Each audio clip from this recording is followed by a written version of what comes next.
Halo bos, selamat petang. Saya Mr. Pang. Hari ini saya nak recommend kawan-kawan kereta ni. Tahun 2009, register kat Malaysia 13. Ini import dari Jepun.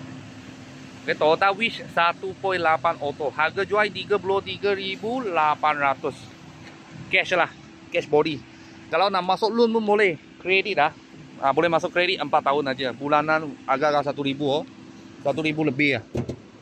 Kalau nak masuk kredit lama, ini kereta boleh ikat 4 tahun aja.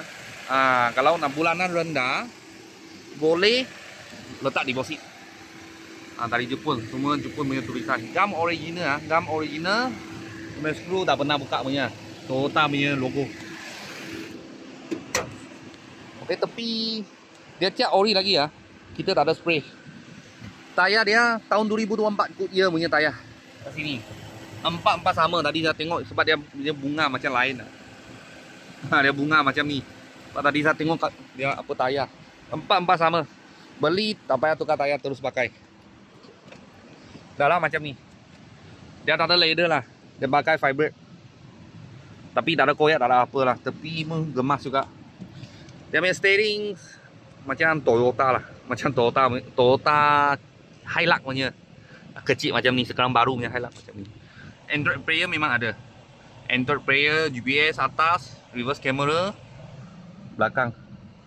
Mileage dia 136,000 lah, 136,000. Belakang macam ni. Tahun 2009 ah. Register kat Malaysia 13 tahun 2013. Harga jual 33,800. Beri cash harga ni. Kalau buat loan bulanan anggaran 1,000 lebih sikit lah. 1,000 lebih sikit. Sebab boleh ikat 4 tahun aja. Tak boleh ikat lama kereta ni. Maximum 4 tahun aja boleh pergi. Kalau bos-bos dan kawan-kawan siapa minat tengah cari Toyota MPV, kita sini ada sebiji. Plat nombor pun cantik.